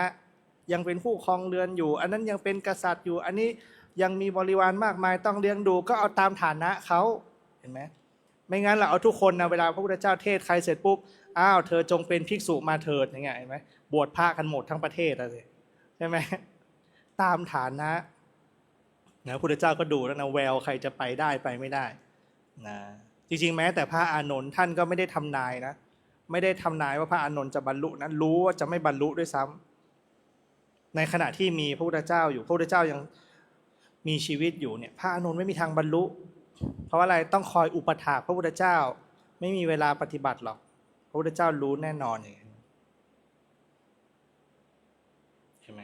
เนี่ยก็รู้เหตุหมดนี่แหละคือสิ่งที่เราเรียนรู้กันเพื่อจะไปทำไปประพฤติไปปฏิบัติเอาไปอยู่ในชีวิตประจำวันนะไม่ได้เอาไปขึ้นหิ้งนะไม่ได้เอาไปแล้วโอ้มาไหว้3 เวลาพอแล้วอย่างเงี้ยไม่ใช่นะเวลาที่เราอยู่เนี่ยมันเยอะนะเห็นไหมเหมือนได้รู้ตัวเมื่อไหร่รู้ว่าเป็นอะไรก็พอแล้วรู้ก่อนใช่ไหมเอาแค่รู้ให้ได้รู้ปุ๊บเนี่ยผู้รู้เกิดเขาถึงเรียกว่าผู้รู้จิตผู้รู้เห็นไหมเอาไปแทนอะไรแทนจิตผู้หลงเพราะทุกครั้งที่มีปัญหาเกิดจากอะไรหลงไปในความพอใจความไม่พอใจ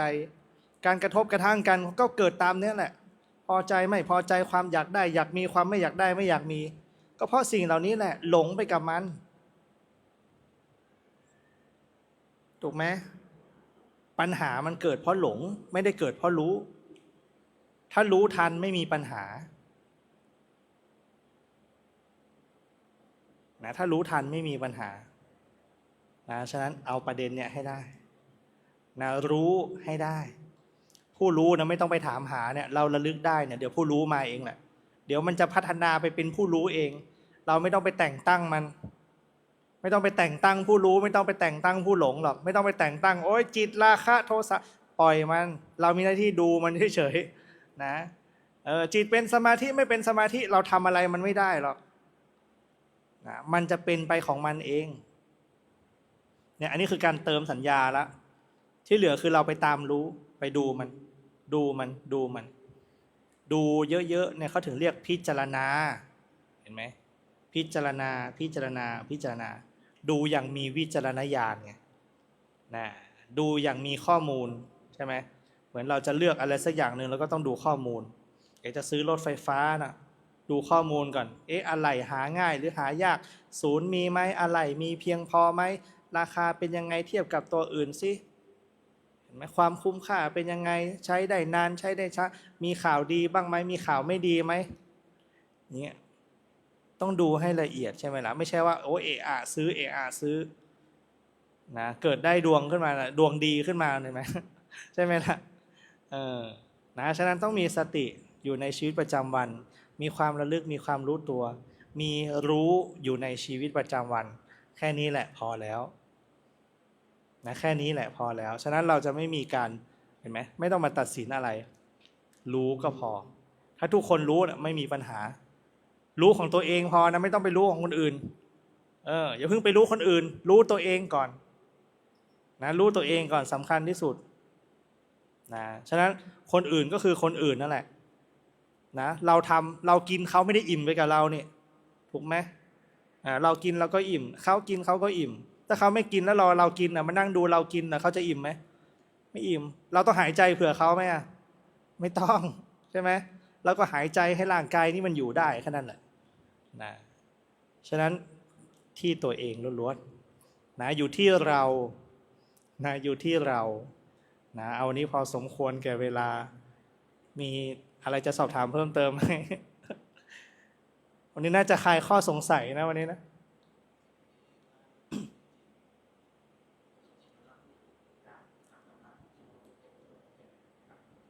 ใช่จริงๆเราไม่ได้ตามดูหรอกเรายืนดูถ้าเรายืนดูเทียบก็คืออะไรเราตั้งมั่นดูเพราะจิตมันไปรู้อย่างเงี้ยใช่ไหมเราก็เห็นแล้วว่าจิตมันไปรู้ต่างๆนานาของมันใช่เราเห็นมันทำงานไหมพ พอมันทำงานแล้วเป็นไงอ่ะมันไปรู้อะไร เห็นไหมบางทีอ่ะเราทุกข์เพราะอะไรเพราะเราไปเนี่ยมันไปรู้แท้ๆแต่เราดันไปรู้กับมันด้วย เรายังไปผสมโลงอยู่กับมันด้วยเหมือนเขาเล่าเรื่องมาเราก็นั่นแหละใช่ไอคนนั้นนั่นแหละไอคนนี้เนี่ยอย่างเงี้ยผสมโลงไปด้วย จิตมันต้องมีที่อยู่ใช่มันต้องมีที่อยู่อันนี้อีกเรื่องหนึ่งจิตต้องมีที่อยู่ทีนี้ทำยังไงอ่ะจะเอาไว้ตรงไหนใช่ไหมนี่แหละมันถึงต้องมาที่สติสมาธิต้องเอามาอยู่ตั้งมั่นอย่างเงี้ยอยู่กับกายสำคัญสุดต้องถึงเท่าให้กลับมารู้อะไรรู้ที่ตัวเห็นไหมเหมือนที่ท่านบอกเนี่ยรู้ลมหายใจก็กลับมาอยู่กับลมอย่างอื่นก็หายไปใช่ก็ไม่ไปยุ่งกับคนอื่นละแต่ถ้าเรากลับมาดูตัวเองคนอื่นเป็นไงเรื่องของเขาละทุกข์ไหมไม่ทุกข์เพราะคนอื่นละเห็นไหมไม่ทุกข์เพราะภายนอกแล้วแต่ทุกวันนี้เราทุกข์เพราะคนอื่นเพราะอะไรทำไมเธอไม่เป็นอย่างนั้นทำไมอันนี้ไม่เป็นอย่างนี้ใช่ไหมล่ะเข้าประเด็นก็ส่วนใหญ่จะเป็นอย่างนั้นตอนที่เราหลับเนี่ยจริงๆไม่มีสติหรอกจิตมันก็จะไปของมันบางทีไปก็คืออะไรฝันอย่างเงี้ยอันนี้คือจิตไปอยู่กับความคิดไปอะไรเรื่องของมันจะเป็นช่วงเวลาที่พอสติไม่มีรู้ได้ไหมแล้วลึกรู้จะไม่เกิดนะถ้าระลึกรู้ไม่เกิดจิตผู้รู้จะเกิดไหมในขณะที่หลับไม่เกิดนะ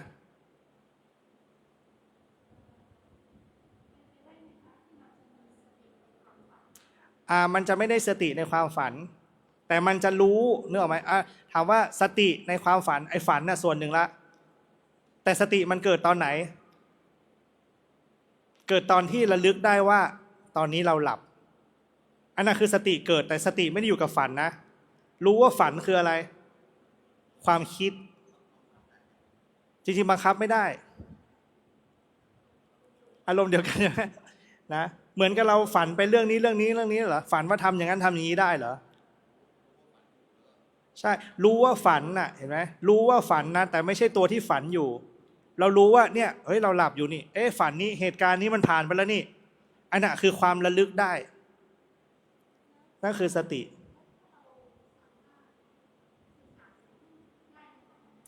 มันอยู่ในความคิดของเรามันเป็นความคิดของเราไม่ได้สื่อสารจริงๆแต่มันเป็นสื่อสารอยู่ในความคิดอยู่ในความจำของเราบางครั้งเราไม่เห็นหน้าแต่เรารู้ว่าเป็นคนนี้เพราะอะไรจำได้บางครั้งมันไม่ใช่บ้านเราแต่เราคิดเนี่ยบ้านนะแต่รูปทรงมันไม่เป็นปัจจุบันบางครั้งไม่เห็นสีนะแต่รู้ว่าเป็นสีอะไรนึกออกไหมไอ้พวกเนี่ยมันคือสัญญาทั้งหมดมันคือสัญญาทั้งหมดแล้วเนี่ยถ้าบางทีนี่จิตมันตื่นจากความสงบเนาะจากที่ไม่รู้ใช่ไหมไปรู้อะไรความฝันไปรู้ความคิดแล้วมันก็หลงไปกำลังไปนั่นไปนี่แล้วเดี๋ยวมันก็จะสติมันก็จะเกิดอันนี้ฝันอย่างเงี้ยสติมันก็จะเกิดว่าอันเนี้ยฝันอยู่แต่ถามว่าตื่นไหมบางทีก็ตื่นบางทีก็ไม่ตื่นบางทีก็หลับไปต่อเพราะอะไรอันนี้ฝันแล้วดับไปต่อเพราะว่าอะไรมันไม่ตื่นอันนั้นคือยังไม่ตื่นแต่พอเป็นยังไงเรากำลังหลงไปกับความฝันไงหลงไปกับความฝันมันก็เลยไหลไปได้เรื่อยๆไหลไปได้เรื่อยๆแต่ถามว่าตอนจบมันเป็นยังไงไม่รู้ถูกไหมเพราะมันรู้ไปจนมันอะไรดับเองมันก็ไปอยู่กับความคิดอยู่กับความฝันอย่างเงี้ยจนมันเป็นยังไงดับเองจิตมันดับเองเพราะอะไรบางทีมันไปรู้ที่อื่นต่อ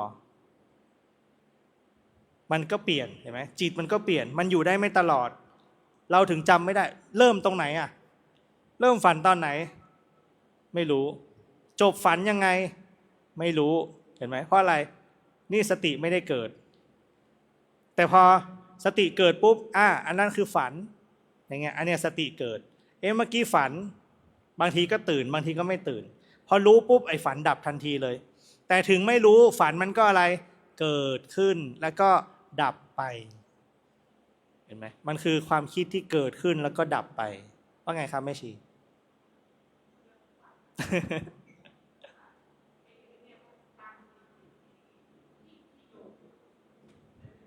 อ่า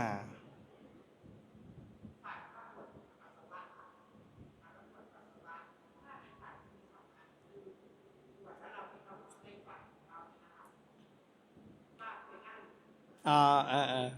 อ่าใช่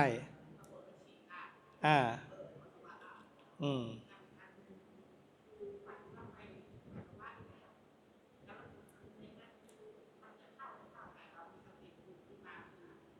เราตื่นก่อน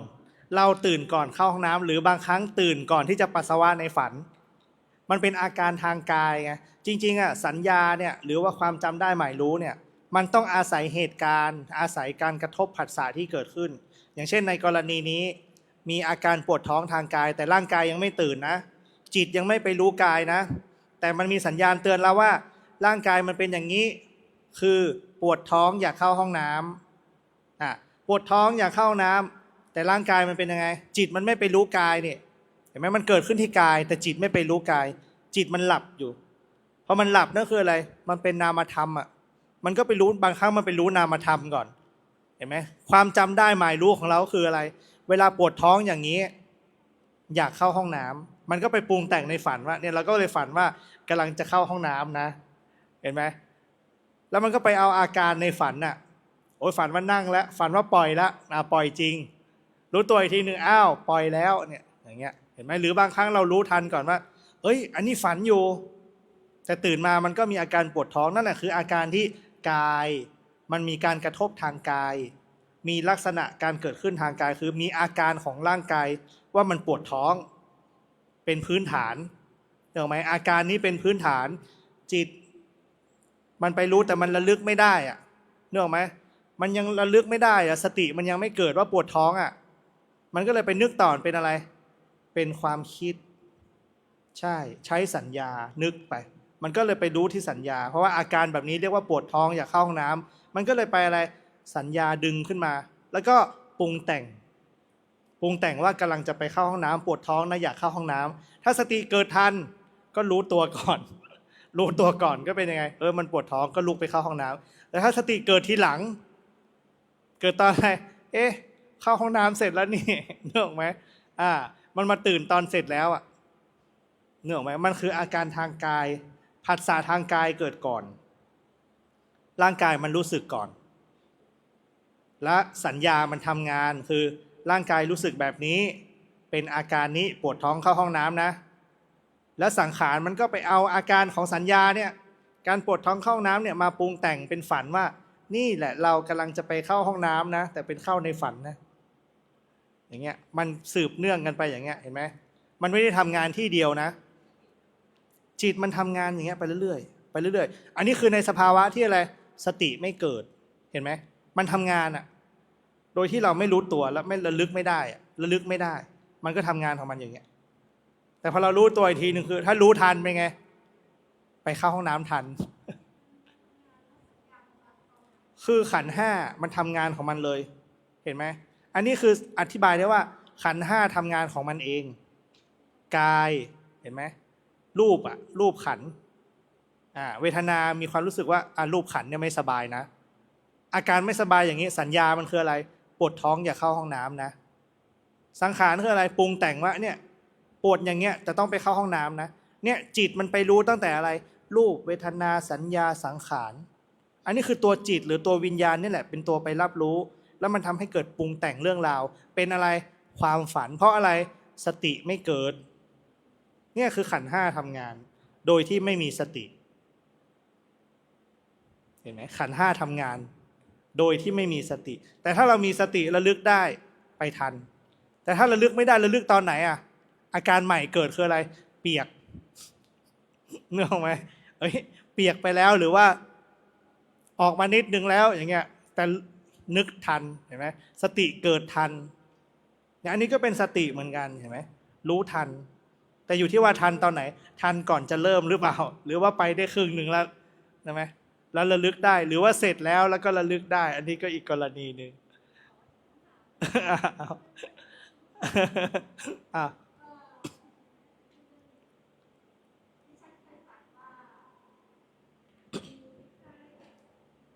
อ่าอ่าอ่า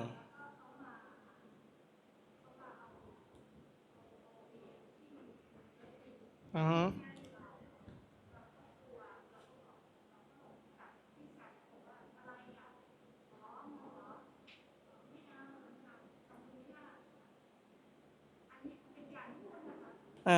เราพูดกันในความฝันใช่ไหมพูดกับผีในความฝันนะ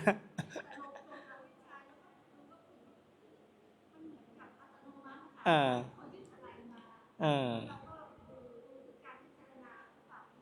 เออเป็นเหรียญอืม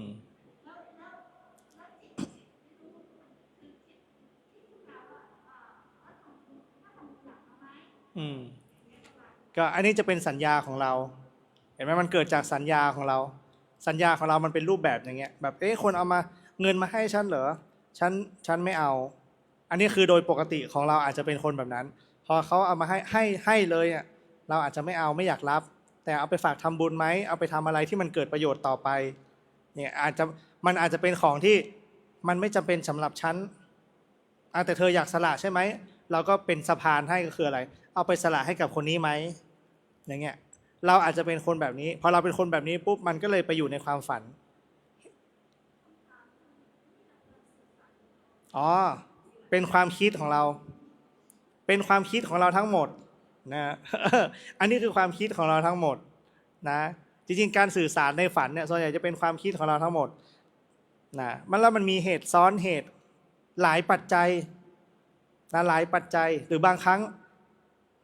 เขาถึงมีสถิติด้วยซ้ำเห็นไหมคนแต่ก่อนนี่เก่งนะมีสถิติฝันแบบนี้จะเป็นแบบนี้ฝันแบบนี้จะเป็นแบบอันนี้คือหลักสถิติจริงๆไม่มีการดูดวงนะเป็นสถิติเป็นความน่าจะเป็นเนกอะไหมเป็นความน่าจะเป็นเหมือนสภาพดินฟ้าอากาศอะนะมะม่วงนะดอกเยอะปีนี้พายุเข้าเนี่ยเป็นสภาพอากาศคืออะไรจำเห็นไหมเก็บสะสมข้อมูลกันมาอย่างเงี้ยเนี่ยคือมันไปตามข้อมูลส่วนใหญ่มันไปตามสัญญาทั้งหมดอะแต่มันเป็นสัญญาในโลกที่เราจำกันเนี่ยเป็นสัญญาในโลกเห็นไหมมีทั้งใช่ไม่ใช่มีทั้งเที่ยงตรงมีทั้งผิดพลาดปนกันไปหมดเลยฉะนั้นมันก็เลยไม่มีอะไรที่มันแน่นอนมันมีโอกาสเปลี่ยนแปลงได้ตลอดเวลาแค่ส่วนใหญ่เป็นอย่างนี้เห็นไหมเหมือนเวลาเราฝันเป็นเรื่องเป็นราวเดี๋ยวฝันอย่างนี้จะเจอแบบนี้ไม่ฝันว่าฟันหลุดอันเนี้ยเดี๋ยวจะ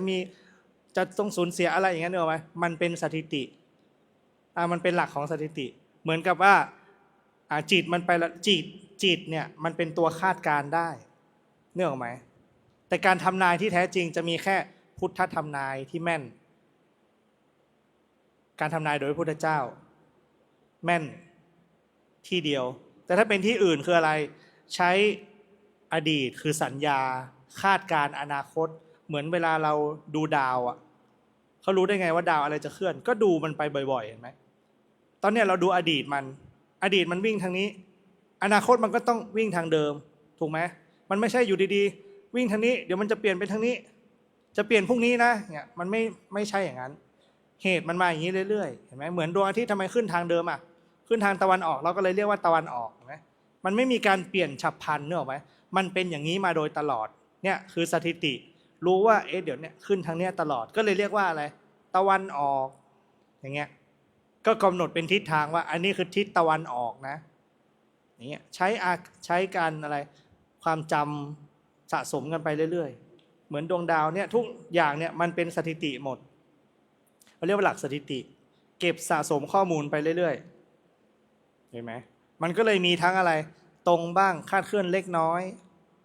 แล้วเดี๋ยวนี้เป็นไงข้อมูลข่าวสารมันเยอะเหลือเกินมีทั้งจริงมีทั้งปลอมมีทั้งมโนแต่งขึ้นไปเรื่อยๆเรื่อยๆเห็นไหมจากความจริงกลายเป็นตำนานกลายเป็นเรื่องเล่าเห็นไหมแล้วมันก็ผิดเพี้ยนกันไปเรื่อยๆตามยุคสมัยตามเวลาเห็นไหมท้ายที่สุดเรื่องมันก็เปลี่ยนไปเหมือนกันอย่างนั้นแหละเห็นไหมสถิติมาจริงๆเก็บมาเรื่อยๆแต่ท้ายที่สุดเดี๋ยวมันก็เริ่มแปลงสภาพไปเรื่อยๆอันนั้นคือเรื่องของโลกจะเป็นอย่างนั้นฉะนั้นทุกอย่างมันมาจากสัญญามันคือสัญญาความจำได้หมายรู้ความรู้ก็เป็นสัญญา สะสมสืบต่อกันมาภูมิปัญญาอย่างเงี้ยสัญญาปลูกต้นไม้ยังไงให้มันอยู่ก็ประสบการณ์เหตุอะไรกินได้ไม่ได้ก็ประสบการณ์สะสมสืบต่อกันมาแค่นั้นเองนะอันนี้แหละคือสัญญาความจำได้หมายรู้เห็นไหมแต่มันเป็นการจำได้หมายรู้เรื่องของอะไรเรื่องของโลกเห็นไหมเห็นไหมฉะนั้นมันมีอยู่แล้วไหมมีอยู่แล้วไม่ใช่ความจำของเราด้วยเห็นไหมมันสืบทอดต่อกันมาเหมือนที่พูดเรื่องความกลัวเห็นไหมเพราะอะไรถูกสอนมาอย่างนั้นให้ข้อมูลมาอย่างนั้นก็เลยกลัวอย่างนั้นนี่แหละคือข้อมูลที่ผิดพลาดนะข้อมูลของโลกข้อมูลของโลกย่อมมีการเปลี่ยนแปลงข้อมูลของโลกย่อมเป็นสิ่งที่ควบคุมไม่ได้เป็นไปตามธรรมชาติถึงเรียกสิ่งเหล่านี้ว่าธรรมชาติคือความจริงที่มีการเกิดปรากฏเมื่อเกิดปรากฏแล้วย่อมเสื่อมย่อมสลายไปในที่สุด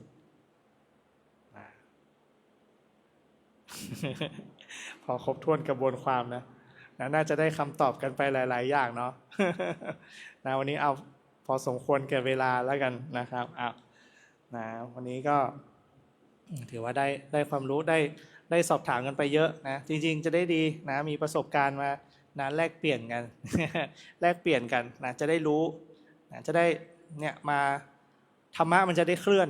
นะธรรมะมันจะได้เคลื่อนนะพูดคนเดียวรู้คนเดียวนะพูดหลายคนก็รู้หลายๆอย่างนั่นเองนะลำดับต่อไปเราจะได้แผ่เมตตาร่วมกันครับ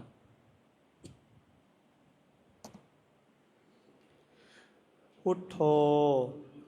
กัมมัฏฐาโมกัมมะจุติสัมพุทโธกรรมอันใดที่ข้าพเจ้าได้เคยประมาทล่วงเกินไปแล้วนั้นขอโปรดอโหสิกรรมซึ่งกันและกันด้วยอำนาจแห่งพระพุทธเจ้าเถิดปัตโตเมตังปรชีวินังสุขโตจุติจิตตะเมตตานิพพานังสุขโตจุติผู้มีชีวิตอยู่และที่ล่วงลับไปแล้วที่แสวงหาหนทางการเกิดอันเป็นสุขขอให้ไปสู่หนทางแห่งสุขติเถิดด้วยเมตตาจิตต่อสัพพวิญญาณทั้งหลายขอให้ถึงซึ่งพระนิพพานอันเป็นหนทางอันเกษมเหนือสุขติภพโน้นเทินอิมังตานากัมมังนิปานาปัจจโยโหนตุโนนิจังอิมังสิลกัมมังนิปานาปัจจโยโหนตุโนนิจังอิมังภาวนากัมนิปานาปัจจโยโหนตุโนนิจายังกินจิกุสาลังกาตาปังกัมมังสัพเพกาเตหิกาตังปุญญังโนอนุโมตันตุสุนันตุโพนโตเยเตวอาสามิงธาเนอาทิกาตาติขายุกาสาตาหนสัพพสัตตานังสุขีอัตตานังปริหารันตุมาตาปิตาสุขีตาหนตุปามุนจันตุสัพเพยาติกาสุขีตาหนตุตุขาปามุนจันตุสัพเพอายาติกาสุขีตาหนตุ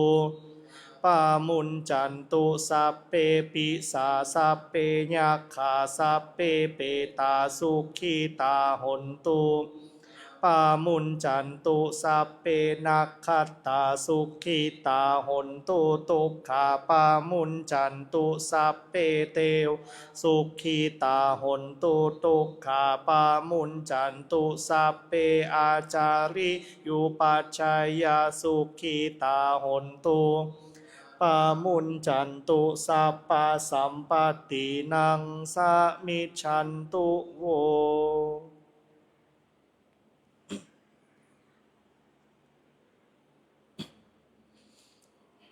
ลาภาพพร้อมกันครับอะระหังสัมมาสัมพุทโธภะคะวาพุทธังภะคะวันตังอภิวาเทมิสวากขาโตภะคะวตาธัมโมธัมมังนัมสสามิสุปฏิปันโนภะคะวะโตสาวกสังโฆสังฆังนะมามิ